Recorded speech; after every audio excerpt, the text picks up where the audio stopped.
ZEE5 ಇರುವಾಗ ನೀವು ನಿಮ್ಮ ನೆಚ್ಚಿನ ಶೋಗಳನ್ನ ಎಂದಿಗೂ ಮಿಸ್ ಮಾಡಿಕೊಳ್ಳುವುದಿಲ್ಲ. ಅದು ಸಂಪೂರ್ಣ ಉಚಿತವಾಗಿ.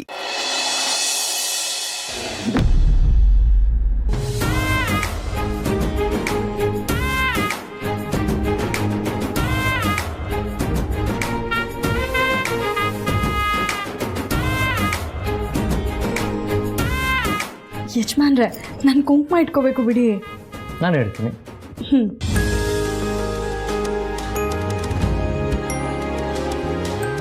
ಅಯ್ಯೋ ಯಜಮಾನ್ರೆ, ಈ ಬೆರಳಲ್ಲಿ ಕುಂಕುಮ ಇಡಬಾರ್ದು. ಅಲ್ಲಪ್ಪಾರು, ಯಾವಾಗಲೂ ಈ ಬೆರಳಲ್ಲಿ ಯಾಕೆ ಕುಂಕುಮ ಇಡಬೇಕು?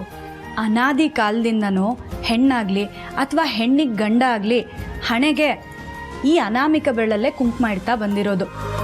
ಅಪ್ಪ ಅಮ್ಮ ಗಂಡ ಹೆಂಡತಿ ಮಕ್ಕಳು ಹೀಗೆ ಮನೆಯವ್ರಿಗೆ ಯಾರಿಗೇ ಕುಂಕುಮ ಇಡಬೇಕು ಅಂದ್ರೂ ಈ ಅನಾಮಿಕ ಬೆರಳಲ್ಲೇ ಕುಂಕುಮ ಇಡಬೇಕು.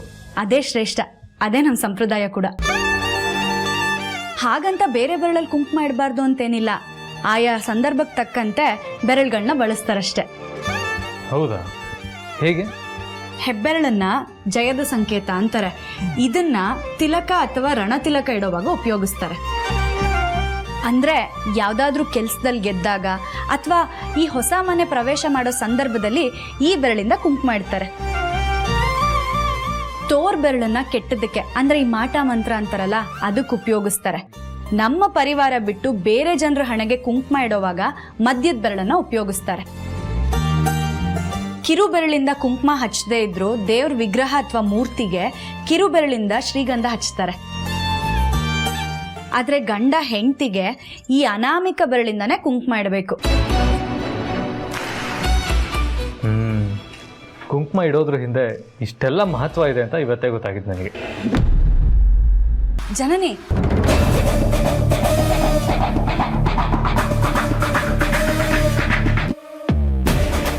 ಹೋಗ್ಲಿ ಬಿಡಮ್ಮ, ಜನನಿಗೆ ಕೇಳಿಸ್ಲಿಲ್ಲ ಅಂತ ಕಾಣುತ್ತೆ. ಅಲ್ಲಪ್ಪ, ನಾನು ಜನನಿನ್ ಕರೆದಿದ್ದು ಪಕ್ಕದಲ್ಲಿದ್ದ ಜಯಕ್ಕಂಗೆ ಕೇಳಿಸಿದೆ. ಜನನಿ ಕೇಳಿಸಿರಲ್ವಾ? ಅಥವಾ ನಾನು ಕರೆದಿದ್ದು ಕೇಳಿಸಿದ್ರು ಕೇಳಿಸ್ದೇ ಇರೋ ಹಾಗೆ ಹೊಟ್ಟೋದ್ಲಾ? ಬೇಜಾರಾಗ್ಬೇಡಮ್ಮ, ನಿನ್ನ ನೋವು ಏನು ಅಂತ ನನಗೆ ಅರ್ಥ ಆಗುತ್ತೆ. ಹೇಗೋ ಮಗುನ ಸ್ಕೂಲಿಗೆ ಬಿಡಕ್ಕೆ ಹೋಗ್ತೀನಲ್ವಾ, ಹಾಗೆ ಆಫೀಸ್ಗೂ ಹೋಗಿ ಜನನಿ ಹತ್ರ ಮಾತಾಡ್ತೀನಿ.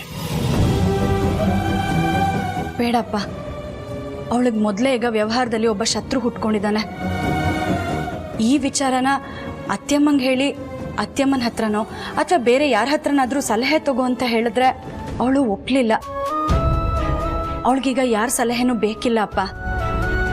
ಯಾರ ಬುದ್ಧಿ ಮಾತು ಅವಳಿಗೆ ಇಷ್ಟ ಆಗಲ್ಲ. ಇಂಥ ಸಮಯದಲ್ಲಿ ನೀನು ಹೋಗಿ ಅವಳ ಹತ್ರ ನನ್ನ ಪರವಾಗಿ ಮಾತಾಡಿದ್ರೆ ಅವಳ ಮನಸ್ಸಿಗೆ ಬೇಜಾರಾಗುತ್ತಪ್ಪ. ಅದು ಅಲ್ಲದೆ ನನ್ನ ಮೇಲೆ ಇನ್ನೂ ಕೋಪ ಜಾಸ್ತಿ ಆಗುತ್ತೆ. ನನ್ನ ಮೇಲಿರೋ ಕೋಪದ ಜೊತೆಗೆ ನಿನ್ನ ಮೇಲೂ ಕೋಪ ಬಂದು ನಿನಗೂ ಏನಾದರೂ ಮಾತಾಡ್ಬಿಡ್ಬೋದು. ಹಾಗಾಗಿ ಎಲ್ಲ ಅವಳಿಗೆ ಅರ್ಥ ಆಗೋವರೆಗೂ ನಾವು ಸುಮ್ಮನಿದ್ ಬಿಡೋಣಪ್ಪ. ದೇವ್ರೆ, ಜನನಿ ಕೋಪದಿಂದ ನನ್ನ ಮಗಳು ಮೊಮ್ಮಗಳು ಬಾಂಧವ್ಯನ ದೂರ ಆಗೋ ಥರ ಮಾಡಿಬಿಡಪ್ಪ. ಏನು ಯೋಚನೆ ಮಾಡ್ತಿದ್ಯಪ್ಪ? ಏನಿಲ್ಲಮ್ಮ, ಕಾರು ನೆನ್ನೆನೆ ಸರ್ವಿಸಿಗೆ ಬಿಟ್ಟಿದ್ದೆ. ಬೆಳಿಗ್ಗೆ ರೆಡಿಯಾಗಿರುತ್ತೆ ಅಂತ ಹೇಳ್ದ. ಹೋಗಿ ತೊಗೊಂಡು ಬಂದು ಆಮೇಲೆ ಮಗುನ ಸ್ಕೂಲ್ಗೆ ಕರ್ಕೊಂಡು ಹೋಗ್ತೀನಿ.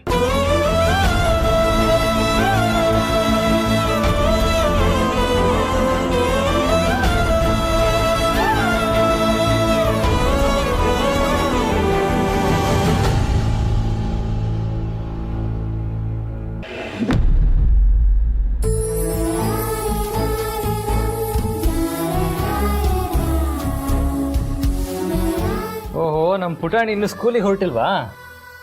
ಅಪ್ಪ ಕಾರ್ ಸರ್ವಿಸಿಗೆ ಬಿಟ್ಟಿದ್ದಾರಂತೆ. ಇನ್ನೇನು ಸ್ವಲ್ಪ ಹೊತ್ತಲ್ಲಿ ಬಂದ್ಬಿಡ್ತಾರೆ. ಹೌದಾ? ಅವ್ರು ಬರೋದು ಲೇಟ್ ಆಗುತ್ತೆ ಅನ್ನೋದಾದ್ರೆ ನಾನೇ ಪುಟಾಣಿನ ಬಿಟ್ಟು ಬರ್ತೀನಿ. ಅಲ್ವಾ ಪುಟಾಣಿ? ನಾನು ಅದಕ್ಕೆ ಅವಕಾಶ ಮಾಡಿಕೊಡ್ತೀನ.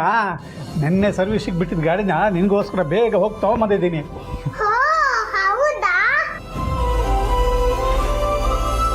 ಹೌದು ಪುಟ್ಟಿ. ಅಲ್ಲದೆ ನಾವು 3 ಜನ ಹೊರಗಡೆ ಭೇಟಿಯಾಗೋದು, ಆಮೇಲೆ ಅಲ್ಲಿಂದ ಸಾರ್ತಿ ನಿನ್ನನ್ನು ಸ್ಕೂಲ್ಗೆ ಕರ್ಕೊಂಡು ಹೋಗೋದು, ಈ ರಹಸ್ಯ ನಮ್ಮ 4 ಜನಕ್ಕೆ ಬಿಟ್ಟರೆ ಬೇರೆಯವರು ಗೊತ್ತಿಲ್ಲ. ಅದಕ್ಕೆ ನಾವು ಮನೆಯಿಂದ ಹೊರಡುವಾಗ ನೀನು ನನ್ನ ಜೊತೆನೇ ಬರಬೇಕು, ಆಯಿತಾ?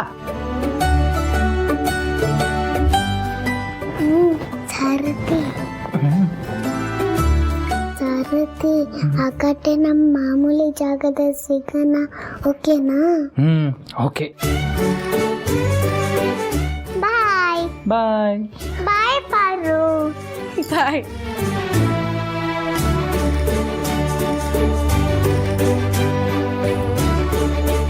ಬಾ.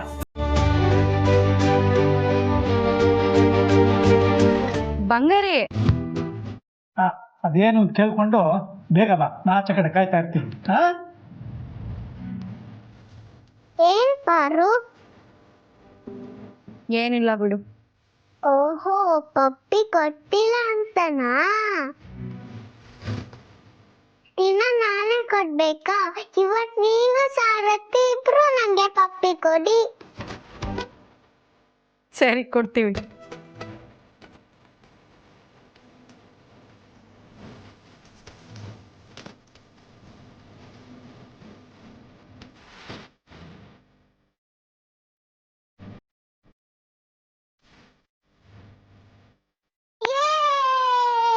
ಸೂಪರ್.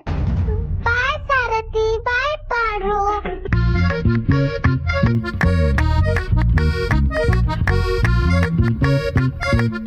ಸರಿ ಪಾರು, ಟೈಮ್ ಆಯ್ತು, ನಾನು ಹೊರಡ್ತೀನಿ. ಏನದು? ಏನ್ ಬಾಯ್ ಪಾರು. ಯಜಮಾನ್ರೆ,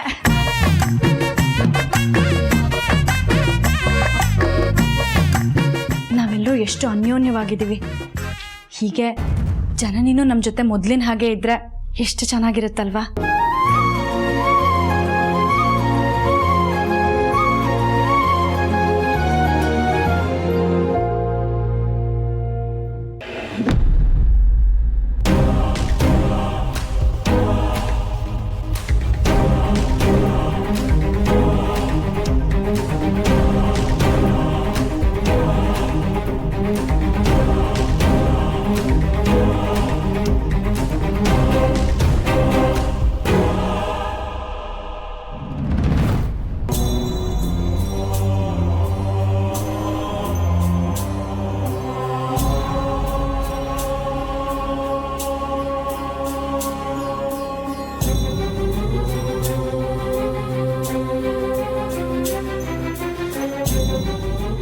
ದೇವ್ರೆ, ಜನನಿಗದು ಯಾರೋ ಹುಟ್ಕೊಂಡಿರೋ ಶತ್ರು ಬಗ್ಗೆ ಅವಳಿಗೆ ಬುದ್ಧಿ ಹೇಳಿದ್ದಕ್ಕೆ ಅವಳು ನನ್ನನ್ನು ತುಂಬ ತಪ್ಪಾಗಿ ತಿಳ್ಕೊಂಡಿದ್ದಾಳೆ.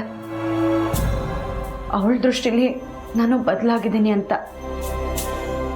ಆದರೆ ನಿಜವಾಗ್ಲೂ ಬದಲಾಗಿರೋದು ಅವಳು, ನಾನಲ್ಲ. ಆದರೆ ಅವಳೇನೋ ನನ್ನ ಮೇಲೆ ಹಠ ಸಾಧಿಸ್ತಾಳೆ ಅಂತ ನಾನು ಹಾಗೆ ಮಾಡೋದಕ್ಕಾಗಲ್ಲ. ಅವಳು ಯಾವತ್ತಿದ್ರೂ ನನ್ನ ತಂಗಿನೇ. ಅವಳು ನನ್ನ ಹತ್ರ ಮಾತಾಡ್ತಾ ಇಲ್ಲ ಅಂತ ನಾನು ಅವಳ ಹತ್ರ ಮಾತಾಡೋದನ್ನು ಬಿಡೋದಕ್ಕಾಗಲ್ಲ. ಅದಕ್ಕಿಂತ ಹೆಚ್ಚಾಗಿ ಜನನಿಗೆ ಹುಟ್ಕೊಂಡಿರೋ ಶತ್ರುವಿಂದ ಅವಳಿಗೆ ಯಾವುದೇ ರೀತಿ ಅಪಾಯ ಆಗ್ತಾ ಇರೋ ಹಾಗೆ ನೋಡ್ಕೋತಂದೆ.